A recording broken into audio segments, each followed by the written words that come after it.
You're listening to How I Met Your Monster, a podcast that explores the introductions to your favorite movie monsters. My name's Zach. I'm Danny.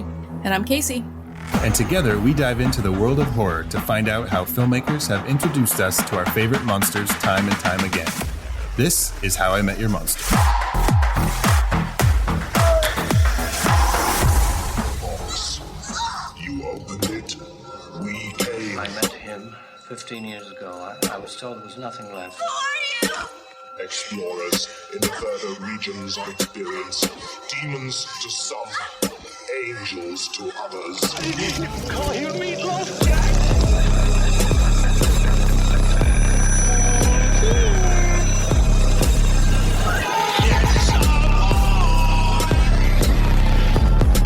Surprise, Sydney.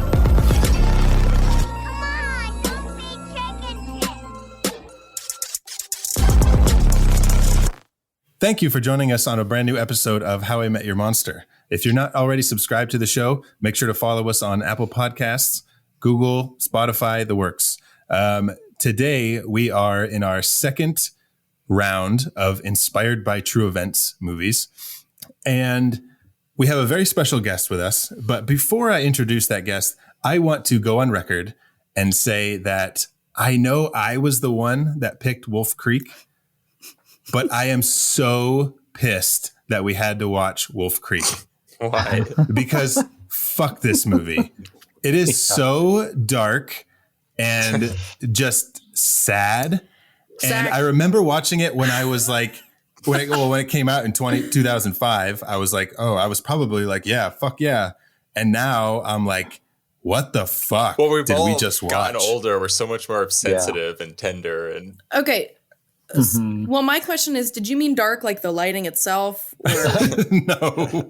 Oh, okay. Never mind then. It's gorgeous. Yeah. Oh, Yeah. okay. Well, Yeah. I mean, like dark, like, why did I just watch all this? Yeah. So Zach went through something. is it weird to you guys that like it just didn't do it for me? We should mention, well, Casey is like our, how would you describe yourself? Our resident downer? You like a Yeah. a resident down. Thank you. Yeah. Yes. Yeah, I like the tragedy. I like dark stuff. I like it when it doesn't end happy. I like it when it's really disgusting. I love to be uncomfortable.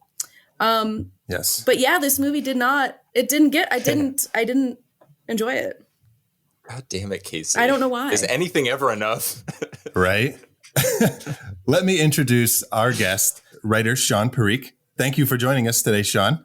Of course, yeah. So excited to be here. I love talking about horror. How did you and Danny meet?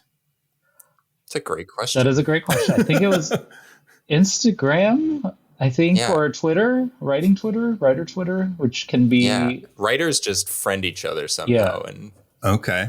There's something there, and I think... I'm not sure. I'm sure we have like some similar... I love horror. I'm queer. I think I probably found you from one of your reels that you do. Oh, God. Shawn does these very, very funny reels, and I'm not even going to try to explain like why they're so funny and charming and just clever. But you should check out his Instagram because they're very good. And I'm sure I liked it, and then I saw that you were a writer, and I reached out, and it was one of those things. Yeah, it's a social media extravaganza. Yes. And now we're here talking about goddamn Wolf Creek. All roads lead to this podcast. Can you tell us a little bit about some stuff that you're working on? Sure. Currently, my first TV writing gig is airing, Night Court, which is awesome. Nice. It's Very doing really good. well, thank you. Yeah, it came together, and it's doing really well, and it's amazing. And my first episode, I think, comes out probably the same week this podcast comes out. Ooh. Oh, amazing. Sweet. That should be like March, like second week of March, I think. So, Where does so Night exciting. Court, where does it air? Night Court airs on NBC on Tuesdays, 8/7 Central. That's awesome. That's It's awesome. next day on Peacock. So yeah, it's been Congratulations, been really by the way. cool. Thank you. Yeah, congrats. That's so Thank exciting. you. Thank you. Yeah, it's been a dream. So just working on that, ready to go back. We got picked up for a second season, so just waiting on the news on when that starts. So Strictly television or films as well? You know, when I started writing, I'll say like 5-6 years ago, I tried to hand out a little bit of everything. I did do a horror feature that was, I love the genre so much, but I'm currently obviously TV comedy and I'm trying to stay in that lane. But I always say comedy and horror, there's like that really fine line. Yeah. That lets comedy writers do both. Yeah. Well, it's funny because like with horror, it's like, it's all set up and payoff. Mm-hmm. And I have never really dabbled into comedy, but horror is sort of my area, I guess. But yeah, a lot of it is sort of you're trying to, whether you're trying to scare the audience or make them laugh, you're sort of tackling the same general kind of, maybe not emotion is the right word, but you're kind of taking that same box. You're getting that reaction. Yeah, the anticipation and reaction. Yeah, totally. Yeah. And I always say like, I love horror, but I think I always loved the parts of horror that made you like laugh and relieved you. I think that's kind of was like, I think it makes sense in my mind that's probably why I gravitate towards comedy a little more than the killings and the torture and all that kind of stuff. Yes. 'Cause nowadays it's really hard to watch. Like I love when they throw in the jokes, like Megan, come on, like it was hilarious. So stuff like that. No, I'm with you. I feel myself gravitating toward that too. But to your point, it's sort of like the when you're on a roller coaster and it gets fun in the moment, but it's that laughter afterwards when you're like, oh my God, like that felt like as close to death as like I've ever been. And then you're just like laughing about it. And so I feel like that's sort of, I guess, what you're kind of explaining with the whole. When's the last time you went on a roller coaster? Never. I mean, I'm definitely afraid. So are you? Oh, really? Yeah. Okay. Yeah. I'll watch a horror movie. If I want. I have like a thing for theme parks, but I haven't been to one in a while. Well, I used to love roller coasters, and last year we went to Hershey Park, and I got sick, and I was so disappointed in myself. Like on the roller coaster? As well, you should be. No, like, well, like after we went on like I think 6 or 7 roller coasters, and then on that last one, I like started to feel really sick. I didn't throw up or anything, but I couldn't ride anything else for the rest of the day, and I was really bummed. Man, I felt silly. Just that roller coaster life isn't for you anymore. I guess not. Yeah. I can't spin anymore either. I get sick if I turn around. It sucks. I love how we're all showing our age. We're like, I don't like sad movies. I don't like gore. I don't like rides. I don't like getting up too fast. What do you gravitate toward a certain subgenre in horror or not necessarily? I'm not really much into torture, killing, and all that. No, I thought for sure you'd be doing like a spin-off of Wolf Creek. I used to like it, yeah. Wolf Creek, the origin stories of people. I don't like supernatural either. I think that goes back to my sci-fi thing. That's just really hard for me to world build. Like I like things that could happen to you. Okay, totally. I mean, that's definitely the scariest because yeah. Do you have a favorite horror movie? Favorites? Oh man, that's always a good question. I mean, I still think the first Saw was so good. I just remember being blown away. Dude, me too. Screaming at the TV. Yeah, blown away. Completely blown away. Oh, I still do too. Yeah. Oh, man. It's funny. It's so hard to replicate. It's hard to even explain like what it was like because the franchise is so part of just like pop culture now. Yeah. Because the same thing with me, I saw it with a friend of mine. And I love horror, but my friend is a little more indifferent. And we just saw the title. I had heard about it, and we had no idea what it was. Mm-hmm. And when I tell you that we were some of the only like few people in the theater at the time, we were like on the floor, like grabbing our seats, like looking at each other, just like shouting. We're like, "What is happening?" Just truly, you just don't. When you're just so not anticipating something that epic and grand and such like that type of movie, I guess it really throws you. And it's a good one. Yeah. Okay. So before we get fully into Wolf Creek and our monster, Mick Taylor. Okay. Was that a musician? Mick Jagger. No, Mick Taylor, I think. Hold on. Mick Taylor was You're looking it up? Mick Taylor was in The Clash. Okay. I think it just sounds like a very generic British guy. Michael Kevin Taylor, English guitarist. Also goes by Mick. I don't even know what group that is. Oh, wait. Mick Taylor was part of the Rolling Stones. You didn't say the Rolling Stones. You said the Clash. I know. Mick Jagger and Mick Taylor There were were two in the Micks. Rolling Stones. No.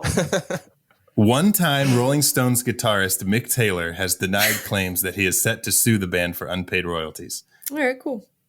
Okay. Anyways, Mick Taylor's our monster. The Outback backpack killer. Not the musician. Well, apparently he's a monster too. He's suing them. But before we get into that, as always, we kind of like to talk about some current horror content that any of us have watched. Have you guys seen anything good lately? Yeah, I have, Zach. I'll take the lead on this. I've been on, I told you last week, or whenever we last recorded, I've been on this sort of Roger Corman, Edgar Allan Poe adaptation kick. All starring Vincent Price, which is so fun. Yeah. But this week I've only watched one, but it was The Haunted Palace, and it's really good. It's one of my favorites so far that I've watched. Very much a kind of like throwing everything into the pot. Like it reminds me sort of Hocus Pocus, where it's like this witch warlock character is trying to cause some, he's doing some mischievous deeds. He gets caught by the locals, burned alive. But right before he's burned alive, he's like, I'm going to come back in 100 years and I'm going to wreak havoc. So his great grandson comes back. He gets possessed. And I won't spoil too much, but there's some, they pull a lot from, what's his name? Lovecraft, H.P. Lovecraft. Yeah. Which was kind of like a little surprising twist. Because a lot of the movies I've been watching so far have been pretty grounded and either like just kind of ghosts or implied ghosts. So this one kind of goes for it, which is really fun. A little more fantastical. It's very much so. And like to the point that Lon Chaney Jr. is in it in kind of a supporting role. And he is kind of like a ghoul. Like he's sort of just been alive for 100+ years and they don't try to hide it. He's wearing like this green makeup, but he's like playing it off like he's alive and everyone's kind of giving him looks and he's like, hey, I'm just a guy. It's all good. Yeah. What's up, my fellow humans? Yeah, exactly. So I watched that. That was a lot of fun. And I just started reading Stephen King's Cycle of the Werewolf, which they adapted into Silver Bullet with Corey Haim back in the day. And it's a lot of fun. Not a movie, but I feel like counts. Yeah, it works. Yeah, Oh, yeah. Books are like movie adjacent. Books are like movies. It became a movie. Yeah. Yeah. But that's really all the like horror-y stuff that I've been into, aside from Wolf Creek. Yeah. Yeah, you've been in Wolf Creek. Obviously. Sean, have you seen any good content lately? Any good horror? I mean, the last good one I saw was Barbarian, which I'm sure you've talked about. Yes. What are your thoughts? I thought it was incredible. I love it. Yeah. Incredible. Just the story of him making it, the twists, the turns. Going into the movie, I hadn't seen a trailer either, which was great. I love doing that. Megan, I saw, which was, again, it was fine. I don't know if it's horror. I enjoyed it. Megan's fine. Like, it's fun, but it's fun. I don't know if it's like... It's fun, yeah. It's like fun when she's on screen. You're just like, you just kind of want to see her. It's like a one-man show kind of thing. Yeah. I get it. They just put a lot in the trailer. Again, a lot of the fun was already in the trailer. And then, I mean, I watched No Country for Old Men like last week, and that was kind of horror-ish. Yeah. I think he's Anton Chigurh is he's very much a villain, monster, serial killer. So I would say that was great. Obviously, was that your first time watching it? Yeah, obviously the Academy agrees with me. One best movie. So I love that movie. And then that's really it. I'm excited to see The Boogeyman. That trailer is great. I saw it before. Oh, I can't wait. Oh, yeah. Now, have you seen Rob Savage's, I guess it was that his debut, Host? Have you seen Host? No. It was like the Zoom movie that was like really big around like peak pandemic. Yeah. He did that. It's very quick watch. It's like 70 minutes, I want to say. Yeah. But yeah, if you're excited for Boogeyman, you should check out Host. Okay, very cool. scary. Check it out. Casey, have you seen anything? Well, I'm caught up on The Last of Us, Nice. I'm only Yeah. up to That's one of episode us. 5. which is great. And last night I saw Beetlejuice the musical. Yeah. Yeah. How was What did that? you think? It was so much fun. I Oh. love musical theater so much that I just cry. Like, it's so funny. It doesn't matter what the subject matter is. It could be the worst play in the history of plays. But I'm like, these people are here right in front of me doing what they Aw. love to do. And I get all fucking shitty.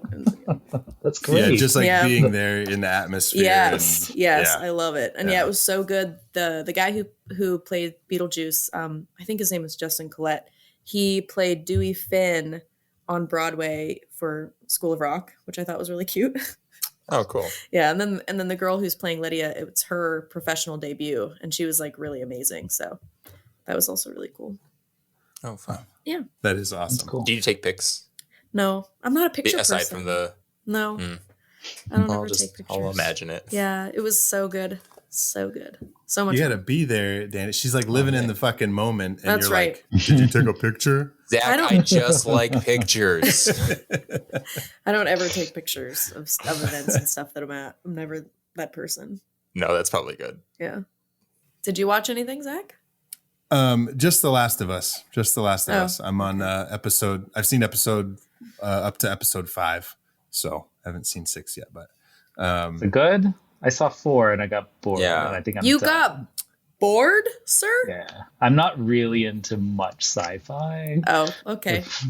Okay. No, Sean, Okay. I'm with you because I wanted to give the show a chance. I like Craig Mazin. I'm a big, Mhm. I don't know if you listen to the Script Notes podcast. So like you Yeah. kind of want to be on their level, like knowing what they're talking Mhm. about. But there was a part of me, and I know it feels like a boring narrative to be like, oh, I have this fatigue or I have this fatigue. But I did have a little bit of zombie fatigue. I'm like, okay, They I've are seen not this zombies. already. Like, Please do Mhm. not call I them know, zombies. but they kind of act like zombies. Mm. But I do like it. I just don't feel myself like, oh my God, I can't wait for the next episode. Like I will 100% watch it and I'm sure I'll enjoy it. I just was not, you know? yeah. Agreed. Are you still loving it though, Zach? Yeah. I do love it. And Good. just like kind of like Danny, like I wasn't going to watch this show, but and I've said this before, Danny, like for years I had that zombie fatigue too, where it's like, I don't care. I just don't care. Train to Busan. Yeah. I put that off I for still haven't so watched it. long because I just didn't care about zombies. But that movie is incredible. So It is. Train to Busan, watch it. But also, I heard that on the set of The Last of Us, no one was allowed to use the word zombie. Yeah, because they're not zombies. And that was like a big thing. Like people are calling them pretentious and everything. Well, now I feel bad. Well, That's fine. it's not the same virus. So what do you call them? Infected. They're infected with Yeah. cordyceps. Oh, Okay. They're like mushrooms. They're like walking mushrooms. people. I love What's the the show. mushroom character from Mario? Toad. Toadstool. Call them toadstools. Yeah, I think the show is really cool, and I know like everything that happens in the game, and it's just like I'm really excited. That's Which- cool. Are they doing multiple seasons? They're doing season 2, yeah, Okay, so will it be sort of like by the game? yeah, Okay, yeah. So this one will end with how the first game ends. gotcha. They said Oh, that's neat. the second season. I'm not going to tell you why, but I think they said that it'll probably have to be 2 parts because of the way the game is played. So, Okay. Oh, I know why. I'll I just, catch up. do you I know just why? I just figured it out just now as you said that. how I've do you got know it why? all. I haven't played the games. I Yeah, haven't how do seen you the know rest why? of the show. I just know. I know. How? And I'm going to tell you later, and then we're going to see how right I am. But Why don't you just tell me now? no, spoilers. Tell me now, Casey. big man. Okay. Okay, are you guys ready to meet our monster? Let's do Yes. it.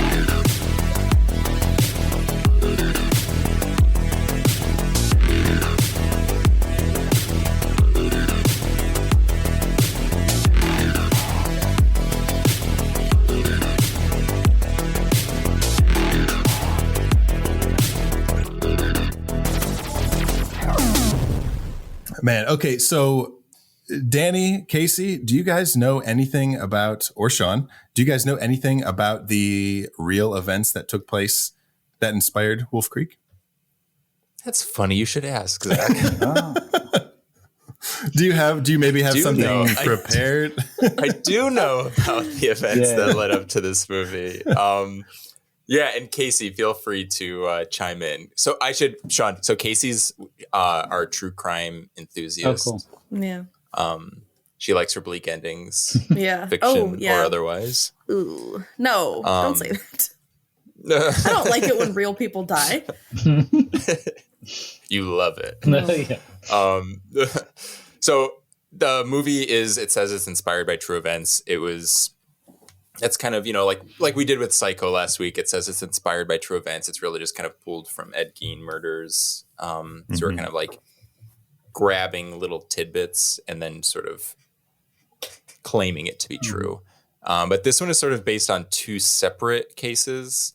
One was a series of murders that were set between 1989 and 1993 with Casey. It was at Ivan, because I only wrote down his last name. Ivan Milat. Yeah. Ivan Milat. They called them the backpack murders. It was in Australia. There were 7 missing bodies found. 5 were backpackers. 2 were locals to Australia. Milat was convicted, served 2 life sentences. He died in 2019 while still in prison, though he never admitted to the murders. The second incident that was that George McLean, I guess, used as inspiration was a killer named, or a man, I should say, alleged killer, Bradley Murdoch, who supposedly killed one backpacker in 2001. Separate incidences, but you can see like the parallels, I guess. Right. Yeah, I wonder why he had to use Murdoch at all if it was only one. That's a good point. That's weird. Okay. Yeah. I wonder if it was just there may have been details.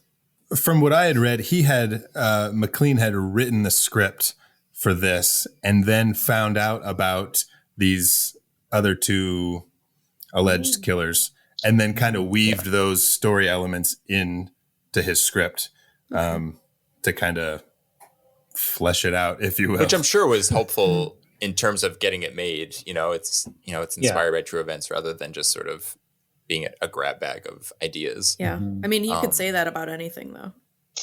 Right. It reminds me of like The Strangers saying it was based on a true event when it was like all it was a knock at their door in the middle of a cabin. That's it. Yeah. What were the events it was based on? It's like, well, there was this guy, someone knocked on the door. Right. Yeah. No, that's it. There were no masks. No one asked about Tamara. Yeah. Right. That's funny. But yeah, that's pretty much it. There really wasn't. I mean, the story itself, as we all obviously know, we're talking about. We just watched it, but there's less of a story in this movie than there is just we're following in sort of the same vein, Zach, as like Texas Chainsaw, which I feel like we gravitate toward a lot. It's just sort of a road trip with friends, and they sort of stumble into dark territory by chance. There's really nothing that's pulling them there except being young kids having fun. Right. And did you guys notice the music was very in some parts of the movie was very Texas Chainsaw like? I'm gonna be honest. I don't remember hearing any music. Casey, did you have the volume on? Subtitles. Okay. Whoops. My bad. Music plays. So this was also like one of the notice. first, like, I mean, it wasn't the first movie shot on digital, clearly, but it had a very camcordery digital feel to it. I mean, the first big one I remember coming out was 28 Days Later. That was like, that was like part of the thing, was that it was shot on like a very low end that camera. And Collateral. Collateral. Michael Mann. Collateral. Michael Mann, right? Yeah. And if you go back and look at it, I mean, I think I've heard people criticize that movie quite a bit in terms of like aesthetics. I don't see what they see. Like, yeah, it's digital, but like it looks beautiful. I've never. I'm a big Collateral. But like 28 Days Later, on the other hand, I don't think they were even trying to not make it look like they shot it digital. I think that was kind of that was a creative choice. Yeah. Yeah. That's the best zombie movie ever. So Mick Taylor is our monster in Wolf Yeah. Creek. Whether he's a guitarist or a backpacking serial killer, nobody knows. But he's funny. At least he's funny. Yeah. Yeah. Until he's like, Yeah, we don't meet him until halfway through, though, which is right. interesting. And you kind of think that our monster might be those dudes in the little Emu Creek shop. Is that what it's called? Emo Creek? Yeah. Well, that's who are funny just you say that, because very this felt disgusting people. Yeah. And we kind of dealt with that when we did Psycho last week, where it was, you keep meeting these, you don't really know, unless you know what the movie is, you're not sure who the psycho is. So you're like, is it Marion? Is it that guy? Is it this person? And then, just like Psycho, halfway through, you meet Norman Bates, and you're like, oh, it's obviously you. Right. And this kind of follows that same formula, where you really don't know where it's going until, obviously, like, you get the broken down car and the stranger who shows up conveniently. Yeah. Well, Shawn, had you seen this movie before? Yeah, I was going to say I saw it when it came out in 2005, I think it said. Yeah. Okay. I remember it just being like the cult horror movie of the time, and I really wanted to see it in the theater. I remember liking it a lot, and then when we rewatched it for this, I was like, I don't remember a thing. I don't remember who the villain is. So that probably is a good testament to how great the villain was crafted. Which is not great to me. Because, yeah, for him to come in at the 45-minute mark was a lot. But I didn't remember it. So it was like watching it for the first time again and meeting these characters. Yeah. Well, that's the thing, too, is I think it is sort of, when this movie came out, we were getting movies, I was throwing around like the torture porn like term, but it was also just, I don't even know how you would describe it. It was just sort of it was torture porn meets random killings. So you had the Hills Have Eyes remake, you had like Hostel, where it's just sort of people thrusting themselves into a sort of ordinary situation, but out of their comfort zone. And then they sort of have to deal with the environment. And in that environment is a killer. So you're not really getting that sort of, I don't know, I guess it almost feels documentary in a way. Like everything's very raw and real. And even at the end, it's so bleak because they can justify it narratively by being like, oh, it's true. Like, this is what happened. We didn't want to glamorize it, until you find out it's like, even though you have all this text at the end saying what happened to the survivors, those people weren't even real to begin with. So I feel like that was just a side effect of the era. And I know it's subjective, but I feel like I don't know, at least Shawn and I are on the same page of it. Like, entertainment wise, it's not as captivating, I guess. Not compelling. I don't think this movie could get made today. Totally. With a big budget release, like with the big wide release, like it did back then. Because it felt fresh at the time. Like you said, you went and saw it and it was like, oh, like everyone was talking about it.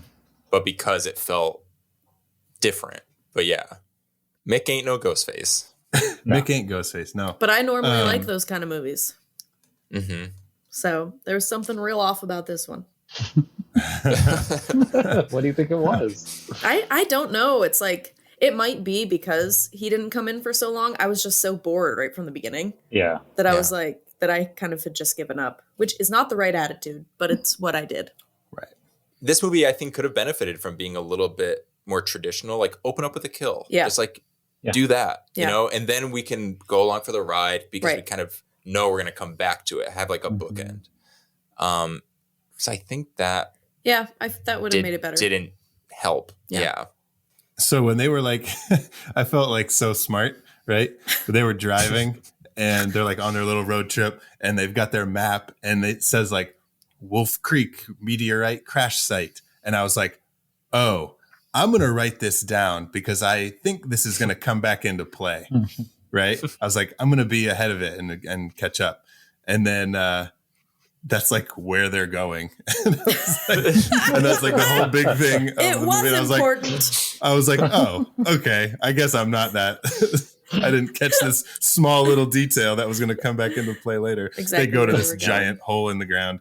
I actually will say there was one thing about the whole meteorite thing, which did feel random, but I think I only maybe caught this because coincidentally in Cycle of the Werewolf, which I'm reading, they kind of have they make a similar point, because I wrote down, where was it? So yeah, they get to the crater and one of them asks, like, why did it strike here?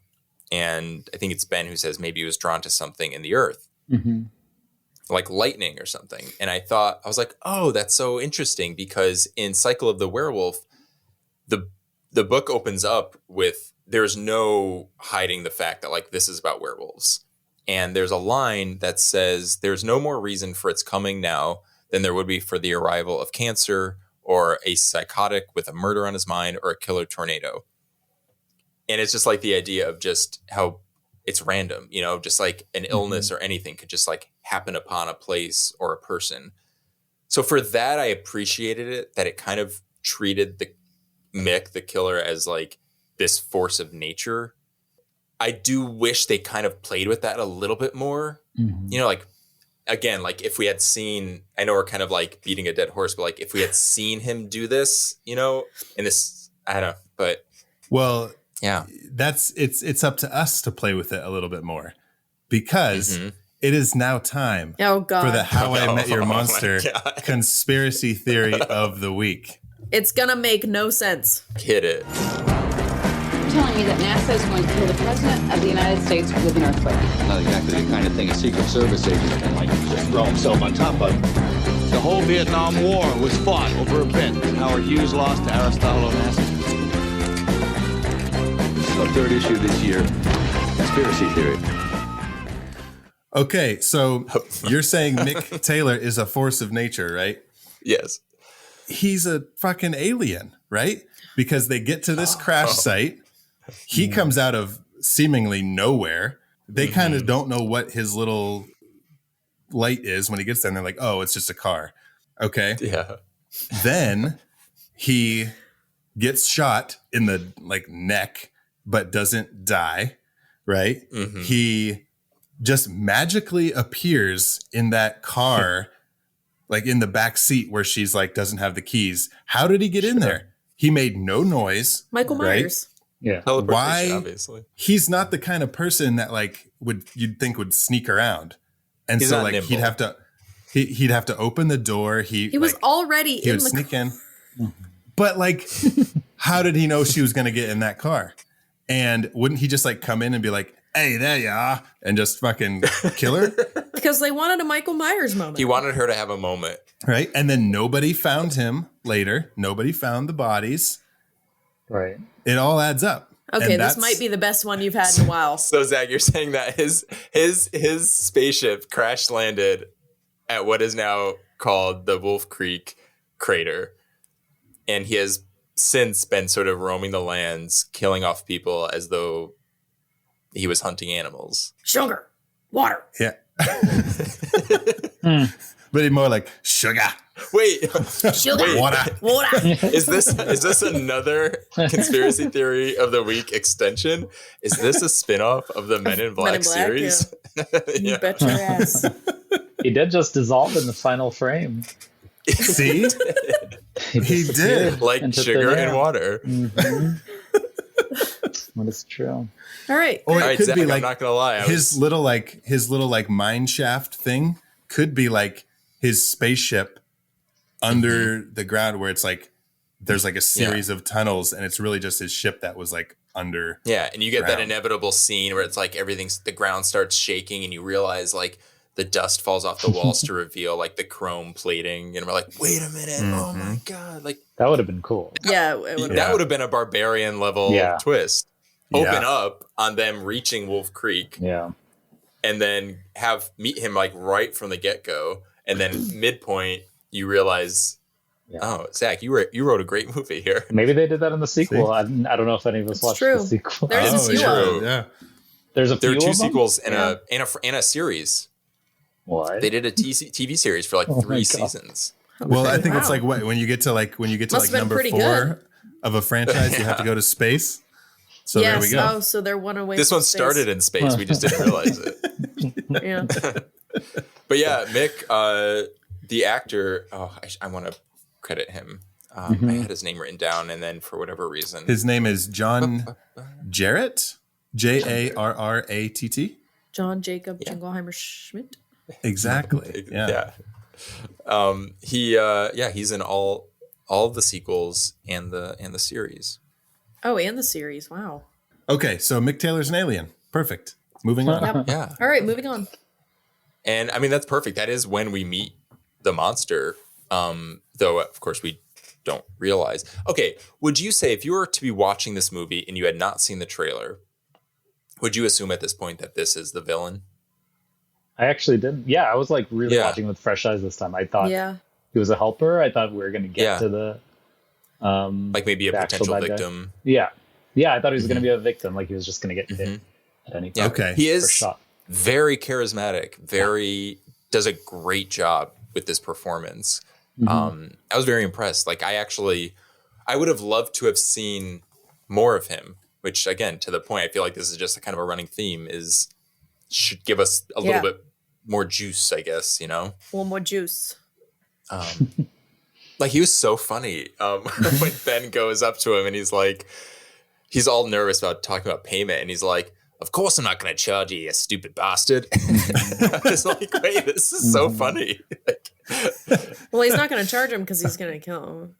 Yeah, he's like, "Well, you're going to pay me with your lives," but our introduction to the monster is a little less traditional, I guess, than we've dealt with in other movies. Because I kind of thought he was going to take them back to wherever, and then that other guy was going to be there, the guy from the cafe. Oh yeah, I knew. But, oh wow! I just saw the guy and I was like, he's a killer. So, Shawn, I think at this point you're the only one who has not tried to talk with an Outback.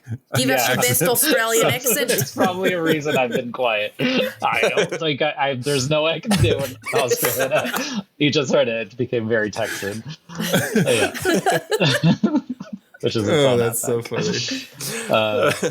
So let's not. I learned the word Shayla though. I'm going to call every woman a Shayla. Shayla. Which is funny because I didn't put it together that they were not Australian until he pointed it out. Which goes to show my perception of no, you know what? Like I don't think I noticed either. Strong. Okay, good. Until they kept saying they're British. Yeah, I didn't know. I'm the same. Now Ben was Australian. He was from Sydney. Yeah.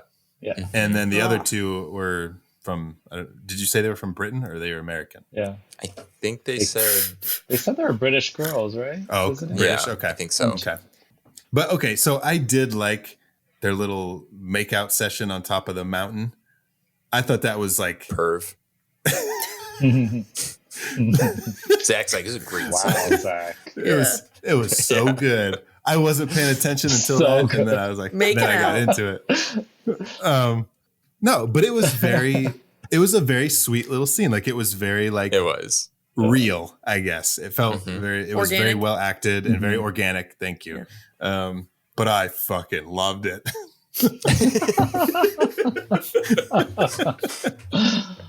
Oh God.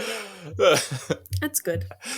But see, that's like, that was like a really tender, like very real moment. And I think you could have just, again, I don't want to, we don't like to criticize. I don't want to shit on this movie or anything, but I think you could have 48 minutes into the episode. 48 minutes of just criticism. Yeah. Just like trim some of that fat, like, it's like, I get it, like we're in it. Should I say what I did like about the movie? Yes. Please. I did like the end. Particularly the part where I like the credits. No. I'm just kidding. When Liz goes back to get another vehicle. I do like the part where he's in the car because again, a little Halloween moment there that always gets me in Halloween no matter how many times I've seen it. Okay, so I liked that. And then I also liked that when he stabbed her and got her out of the car. And then normally what happens in this situation is they make dialogue in order to prevent, something bad from happening. Like there's more dialogue in these parts so that someone can come in and save them. And they still had that dialogue in there. And I was expecting for somebody to come out and save her, but nobody did. Yeah. Yeah, he just was still talking to her, and I was like, when's it going to happen? They're stalling this so that someone can come in and shoot him again or whatever. And they didn't. Yeah. As dark as it was, and I tend to gravitate toward and like movies that have a little bit more of a hopeful ending. Yeah. I appreciate that, like subverting that sort of expectation. Yeah. Which makes it interesting. Well, because you think she's like the hero. You think she's right. Totally. Exactly. Save the day, or at least save herself. Oh, and it was so cool too. And then he cut her fingers off and he severed her spinal cord. The finger. It was too real when right before he stabs her in the spine, she has that moment, which is a testament to her performance because it felt so real when she kind of is like, I don't know if she specifically says no, but she's like, you can see it. She's like, oh wait, like this is that last moment where she's maybe not dead, but it's like, that's the last moment she'll have any, autonomy. Yeah. Which just made it, again, just more disturbing and scary, which really just like messes with my head. I like to say, like, I liked Christy. That was the other one. That was her name. Christy. Like, I liked the moments she would be laughing, even though she was like in pain. Like when she was just like laughing at the villain, even though like things were happening to him, and you could just hear this like villain is like, she's getting revenge laugh that you felt was going to be, it's going to be a good ending. Yeah. And it never did. But she was that was a really cool character or actor choice, just to like constantly be just thrilled anytime something happened. Yeah. Because also I feel like you're not totally there mentally. Oh yeah. You're probably just She's in shock. Not even it's like shock and survival mode, but also just like you probably still haven't even grasped where you are. Yeah. Or what's happening. So I love those moments totally. Yeah. Yeah, and then when we think she's gonna get saved and they get sniped. Yeah, and again, like I can appreciate it because the idea is he sees himself as just a hunter. So they are staying. We're getting the payoff. We were talking about like payoffs, setups, and payoffs, and scares. We're getting a payoff for him as like a character. Like he tells you what's going to happen, and we see it. Like he talked earlier about like how there are all these kangaroos, which I feel like you think of a kangaroo, it's like, oh, it's so cute, they're so innocent. Why would you hurt them? And he's like, no, he's like, there's just too many of them, just like tourists. And he laughs. It's like, no, he really does see it as like, well, I may as well, like no harm, no foul, no one will miss him. Oh, kangaroos. I know. Aw. The whole like sniper aspect of the movie at the end, it really reminded me of this movie on Shudder called Downrange. Have you guys seen Downrange? No. I would highly recommend it if you like very over the top gore. Okay. It's not like torture kind. It's just like very gory. People are getting sniped. But so the acting, I remember watching it, and the acting is like, it's from the guy who made Midnight Meat Train. Oh. Do you guys remember that movie?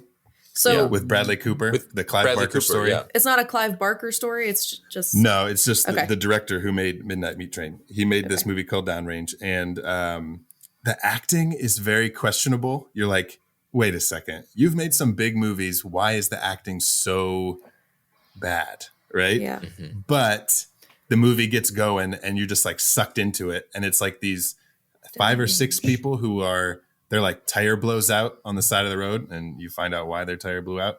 But then they're just like stuck behind this car, and there's this sniper in a tree, and he's just like, they have to figure out how to. Oh, so it's like a phone booth kind of thing. Like yes, okay, yeah, kind of like they're like stuck in this one little location, and he's out there, and they don't know where he is, and that's fun. It is a very disturbing and dark but fun movie. But anyways. If you guys shot a Australian backpack killer in the neck with a rifle, and you had to make sure he was dead, Oh yeah, I'd be fucking bashing his skull in with anything that I could find over there. Sorry. Would you hit him a couple times on the back with the butt of the gun and more then like just a give tap. up? That was a Yeah, tap. tap. She's like Like a gentle rub down, yeah. No, and it was frustrating because was some in- of the other things that she did were very smart. You know what I mean? Like she made Yeah. some good moves. Her survival instincts were on, you know. But it would have been a lot better if she would have just made sure he was dead, because then she wouldn't have had to do the rest. Yeah, and everyone would have survived. Yeah. Well, they could have even done, I don't know, I'm just being, this is pointless, but you could have done a twist on that where like she does kill him and then you find out he's got like a partner or something. So it's like, okay, at least there's like some believability in that. Yeah. Or he's an 'cause there alien, was, like, so he that wouldn't have died. Ground. Yeah, exactly. See. The twist fixes, the alien twist fixes every narrative problem in this story. It does. They made a mistake. Okay, do you guys want to talk about our favorite reveals?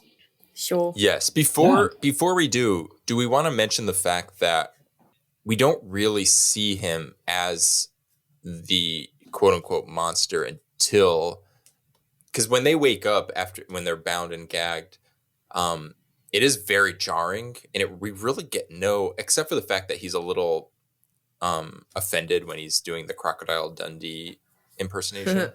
We don't really see him as the villain until that moment when Liz sees him going into the room with Christy. Yeah. Mm-hmm. I just wanted to kind of acknowledge that before we move on. It's like, I feel like that was like a significant moment. What's interesting is that he got offended at the campfire before the Crocodile Dundee thing when Ben said, "You must enjoy all this freedom." Right. And he was like, "What?" And he's like, "All the freedom." And then he just like looked at him. Yeah. And like that's when he got offended. And then Ben just kept going with the Crocodile Dundee. Why do you think it was, what was the freedom? Do you think that? Yeah. I don't know. Weird.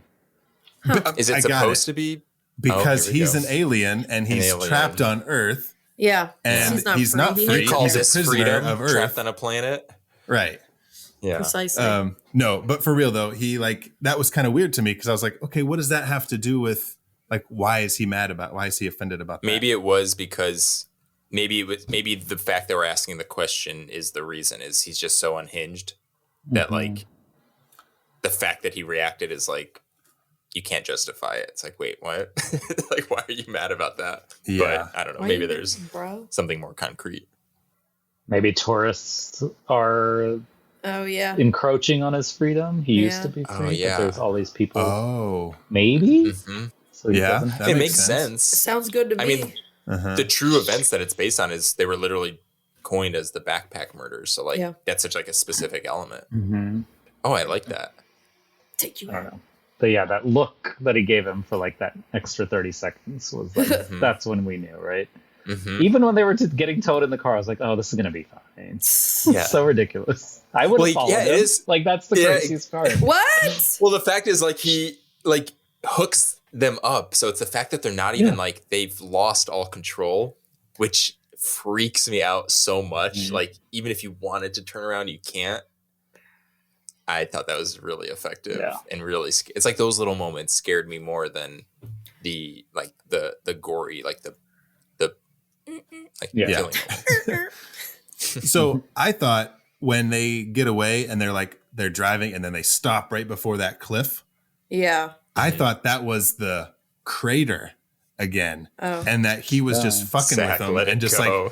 like, no, no aliens this time. I wrote it down, Danny. It has to be important.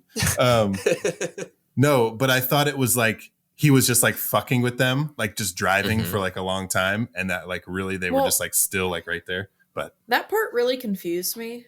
Why? Did they run out of gas? Did she just? They almost went off a cliff. No, it was in the script. Yeah, but then they still had a car, so why didn't they just turn the fuck around and go another direction? Well, yeah, I get that. Her whole thing was like, push it over the side and he'll see it go down and he'll think we died is what she was going for. Casey, I want you to give script notes to people. I'm just too intense. I'm sorry. Just like one line. I'm like, Sorry. why the fuck wouldn't you just turn around? I'm sorry. But Really? Like, you No, have but a it's funny you say vehicle. that because I thought I wasn't paying attention for a second because I did ask myself the same question. I was like, wait, Yeah. what happened? Why is it Because so like end of the world right now? Like when that happens most of the time, that you come to a screeching halt and you're right at the edge of the cliff. They slowed down like at a normal pace because they could see what was ahead of them, and then got out of the car. You know what I mean? Instead of just being like, "Oh, better turn." Interesting. Yeah. Yeah. No, that's a good point. But reveals. Mick showing up like an alien.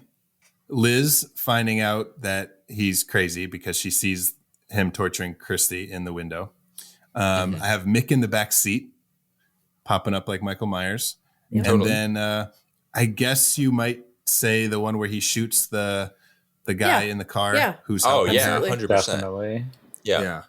Which poor guy. He was just like trying to. I I hate in movies when like characters who are just trying to help, like random strangers get. Well, pulled same into thing stuff and happens get in killed. I Texas hate that. Chainsaw. Yep. Except in this, well, okay, in that one, they get away. The driver dies, right? Doesn't one? No, he doesn't just one runs driver away. die? But there's the trucker. Oh, he just runs away. That's right. Okay, Yeah. and then the other one gets her. Okay, yeah. So this is just like a bleaker version of the Texas Chainsaw Massacre. The moral of the story is don't help anybody. Yeah, You're gonna get your ass killed.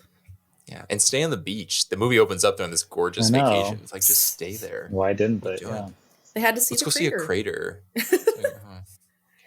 My favorite reveal is the car one because I've already said The that. Michael Myers. Yeah. car scene. Yeah, Oh. and then what happens afterwards, because that's the part where you think Yeah. that she's gonna get saved and she's not. Yeah, that was Yeah. the true, like, he's a killer. Like, traditional, like, we're throwing Yeah. it back. He's a killer. Yeah. Sean, do you have a favorite?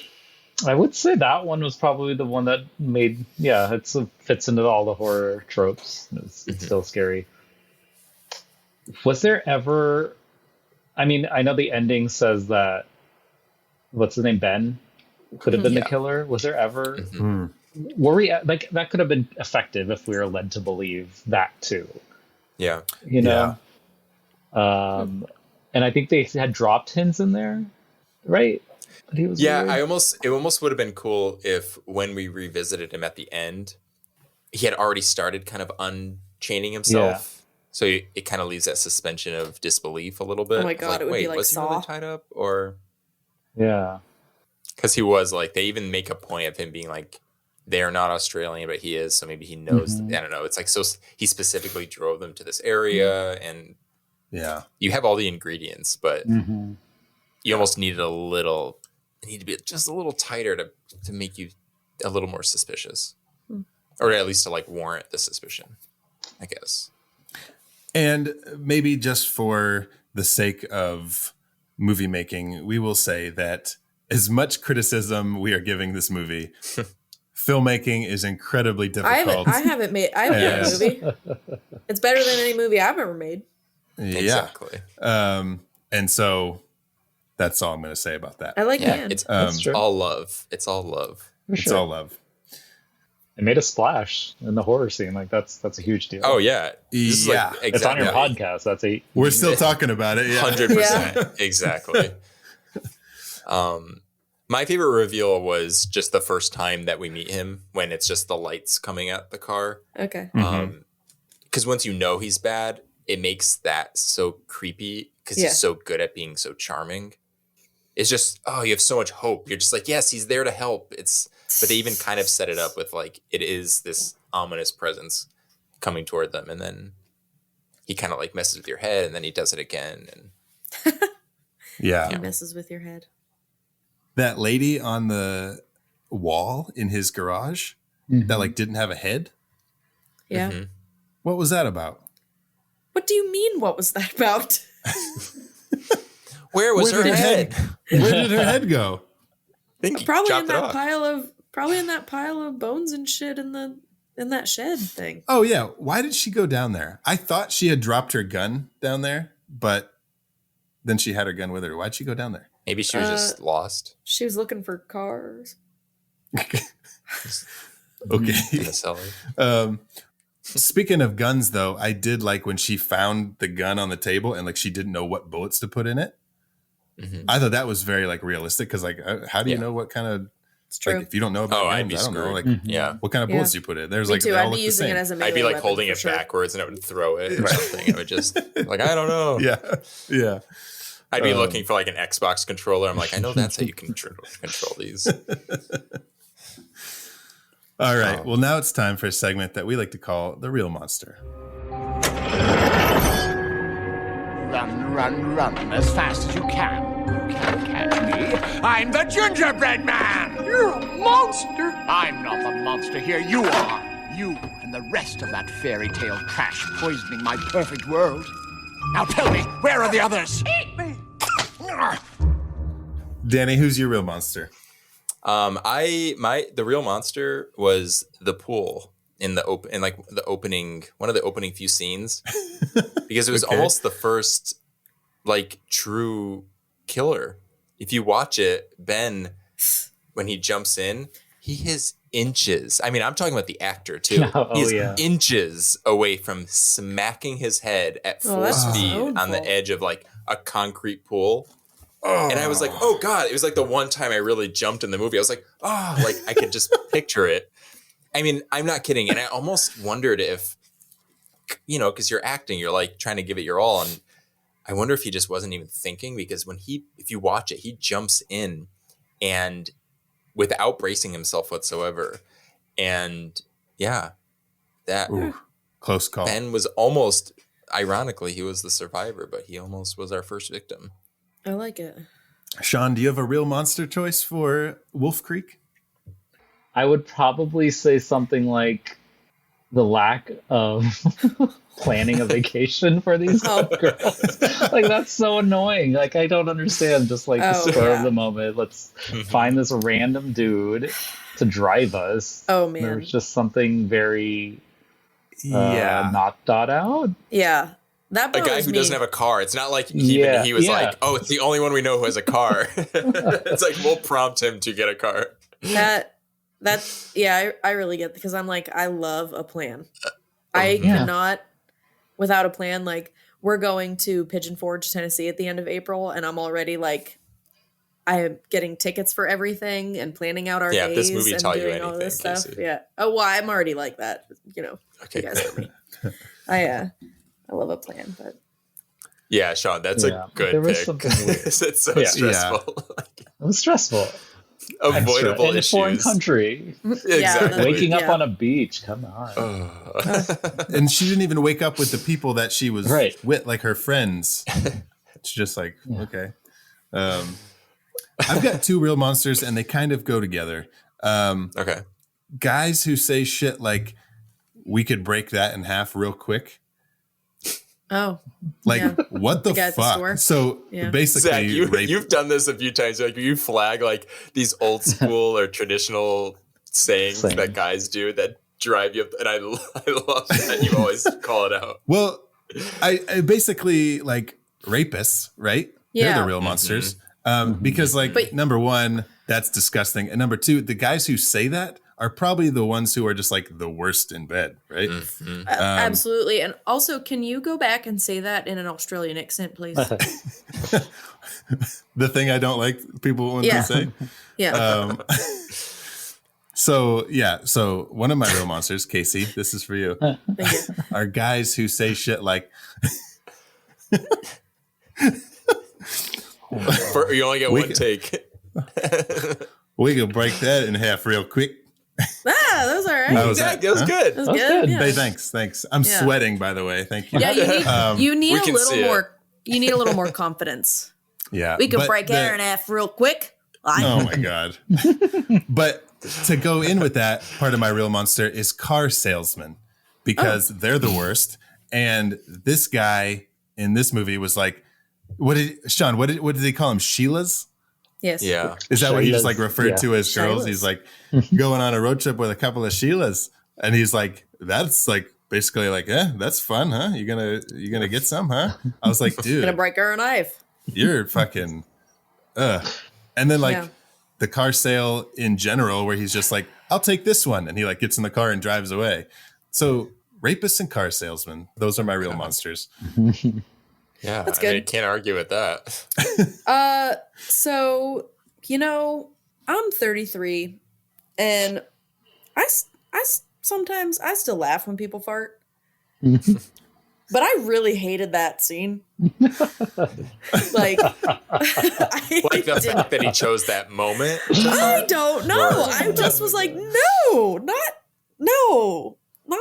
I don't know. Yeah, I don't think he was I've the ever only one who did it. But no, and not even just that. Like, I don't think that in a movie I don't think I've ever seen a fart scene like that in a movie. Usually, if it's a fart scene in a movie, it's like some stupid fucking like Austin Powers movie or something like that. Like, yeah, I don't know why I hated this. It Was like a real moment of like a guy doing like yes, exactly. Well, I have a question then. Yeah. Do you think they would have survived had he not farted? Like, was that like was the butterfly effect? It may have. Did that tip the scales? Maybe. I mean, he called the guy Crocodile Dundee. Is that the deadliest fart on film? Yeah. It just really, I did not like it. Well, on that note, is there anything else that you all would like to add about Wolf Creek or Mick Taylor, the guitarist or the killer? Nothing to add. No, I don't have really any other. I think that's it. Thoughts. Yeah. Now that we are done, now that we've got Wolf Creek out of the way, make sure to join us for our next episode where we will be on our third movie that is inspired by true events. And I don't know what it is. Danny, you don't know what it is. Sean doesn't even know what it is. Casey, what is our movie for next week? Who is our monster? Oh gosh, the look on your face. You're excited. I'm terrified. Me too. Oh my God. I've chosen a movie inspired by the greatest true event of all time. Oh, Jesus. And I have chosen The Passion of the Christ. No. No, you did not. I'm joking. We're doing Red State. But I hate you so much, Casey. That'd be hilarious. Oh, that's so funny. I was like, wait, okay, just got to get into that headspace. We're going to talk about Jesus. But yeah, no, wow. Okay. Red State. Red State. Nice. I've wanted to see it for a long time, so I'm glad we're doing that. It's Kevin Smith's first foray into a movie that's not comedy. And then he's since done a lot in that other space, but his first horror, and it's crazy. It's got our good horror friend Kyle Gallner in it too.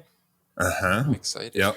And Michael Parks and thank you. Why am I blanking on John Goodman and Kevin Pollak? And I am very excited to talk about the true events though. Oh, of course. I'm actually not excited to talk about those true events. Why? Because it's so dark. No, it is dark, but it's fucking wild. So make sure to join us next episode for our first Kevin Smith movie on the podcast, Red State. And Sean, thank you again for joining us. Now go meet some monsters.